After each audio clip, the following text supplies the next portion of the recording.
Salut les cotes, je change de format, le temps de cette vidéo, pour vous parler d'un sujet plus intime que je retarde à publier depuis plusieurs mois. J'espère qu'elle parlera à certains d'entre vous.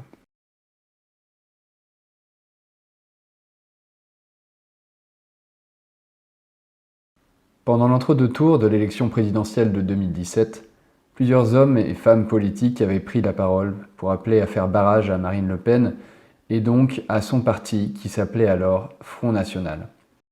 À l'époque, j'avais trouvé cette démarche profondément paternaliste et infantilisante.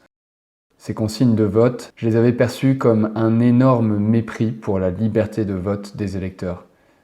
D'un autre côté, je me disais que si la classe politique appelait à voter comme ça, c'est parce qu'elle dépendait justement des gens qui vont voter. Qu'un élu appelle les électeurs à voter, ça fait un peu partie de sa campagne électorale de chaque jour. J'essayais de relativiser comme ça. Rebelote à l'élection présidentielle de 2022. La classe politique renouvelle ses consignes de vote à l'entre-deux tours. Mais cette fois, les choses ont changé. Cette fois, les appels au vote ne sont pas venus seulement des politiciens. Au-delà de la classe politique et même des réseaux sociaux, j'ai vu certains de mes proches propager l'appel. Et parfois, avec une violence qui m'a stupéfait. Le message était globalement le même que celui des élus. Ne pas voter était devenu un crime, une démission devant le danger, bref, un véritable péché. Associer l'abstention électorale à un péché, c'est le signe de l'apparition d'un ordre moral, où il y a des comportements tolérés et d'autres qui contreviennent à la norme établie. En ce sens, les abstentionnistes portent un stigmate, puisqu'ils sont rendus coupables d'un comportement interdit. Et puisque ce comportement est interdit, il s'accompagne d'une émotion, la honte, celle d'avoir été un mauvais citoyen, une mauvaise personne. Mais un tel sentiment ne va pas de soi, car le vote est avant tout un droit. Contrairement à certains pays comme la Belgique, il n'y a pas d'obligation à aller voter en France. Le vote est l'expression d'une liberté individuelle, au même titre que d'autres droits en France. Et s'il s'agit d'un droit, c'est aussi du droit de voter comme on le souhaite. Si le vote est décidé par un autre, ce n'est plus une liberté, mais une contrainte. C'est donc cette contradiction dans la démocratie dont j'ai voulu parler, pour pointer au passage plusieurs idées qui me sont venues pendant cet épisode. Comme chacun devrait le savoir, le vote est un droit. Comme beaucoup de droits, il n'a pas toujours existé. Voltaire refusait de le donner à toute la population. En effet, pour lui, les masses ne lui paraissaient pas suffisamment éclairées pour pouvoir prendre des décisions raisonnables. Voltaire est loin toutefois d'être le seul personnage historique à le penser. Ce regard élitiste sur l'élection se trouve dans quasiment toute l'histoire. On peut un peu l'expliquer par le fait que le vote, tel qu'il a été conçu à la fin du XIXe siècle, est associé à l'idée de rationalité. Lorsqu'on vote, il y a l'idée qu'on met nos émotions de côté et qu'on fait un acte réfléchi. Cette vision du vote a été délibérément renforcée par l'idée que le vote est un acte individuel, matérialisé par l'isoloir et par le bulletin qui porte le nom de chaque électeur. Quand l'électeur tire le rideau de l'isoloir, il y a l'idée qu'il est protégé du chaos des passions ambiantes et des folies de la masse, comme s'il était sur une île. Si le vote doit se faire sous le jugement de la raison, c'est qu'on exclut l'influence des émotions. Celles-ci ne sont pas les bienvenues, car elles pourraient faire chavirer la raison, les bonnes raisons du vote. Laisser interférer ces émotions dans l'acte électoral, c'est mal voter, c'est être dans l'erreur. On parle donc rarement d'émotions au sujet des élections. Même en sciences politiques, le sujet n'a quasiment pas été traité pendant des décennies. Mais c'est en train de changer. On reconnaît de plus en plus la place des émotions dans le vote. En effet, le côté rationnel du vote est de plus en plus critiqué. D'abord, d'un point de vue légal, on peut considérer le cas des malades mentaux, qui ont eux aussi le droit de vote.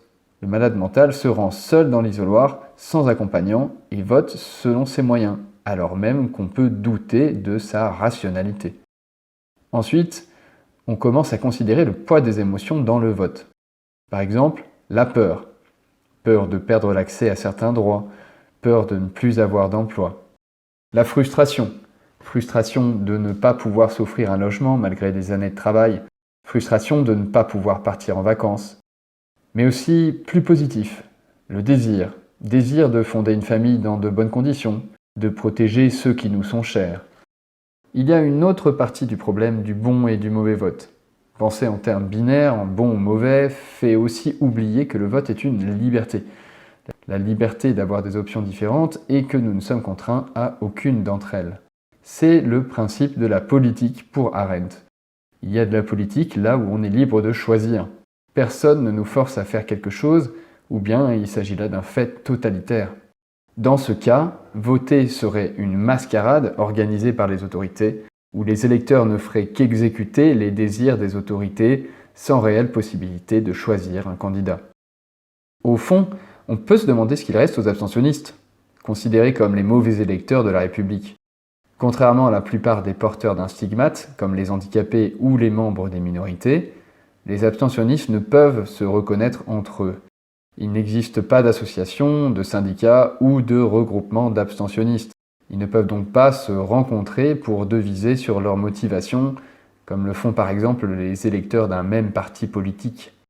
Et même si ce n'est pas certain qu'ils vivent tous l'abstention comme une honte en solitaire, on a le droit de se demander quelles causes les ont poussés à se tourner vers cette option.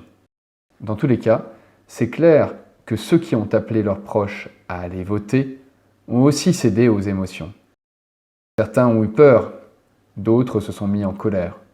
Les émotions ont toujours animé les électeurs. Ce ne sont pas les émotions qui sont une nouveauté. À mon sens, ce qui est nouveau ici, c'est que certains électeurs se soient laissés aller à la dénonciation et aux accusations malveillantes avec celles et ceux pour qui ils ont d'ordinaire de l'estime. Il semble que le moment électoral et l'effervescence créée autour de ce moment leur a fait perdre confiance en leurs proches. Les bons électeurs ont condamné le comportement des abstentionnistes. Convaincus qu'ils étaient devenus de mauvais électeurs dépourvus de rationalité, les bons électeurs ont ainsi contribué à renforcer l'ordre moral du vote. En conclusion, je ne cherche pas à stigmatiser à leur tour les bons électeurs, ceux qui ont choisi de voter Emmanuel Macron face à Marine Le Pen. Je voulais partager mes impressions sur le sens qu'ont pris les émotions dans cette élection et les effets que cela a pu avoir sur nos liens sociaux.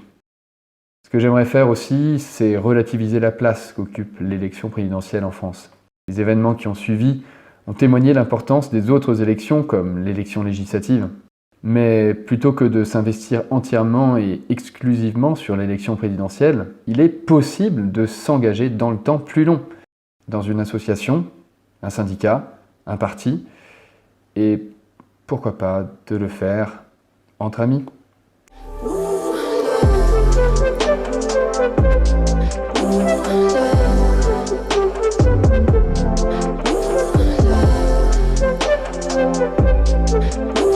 Love.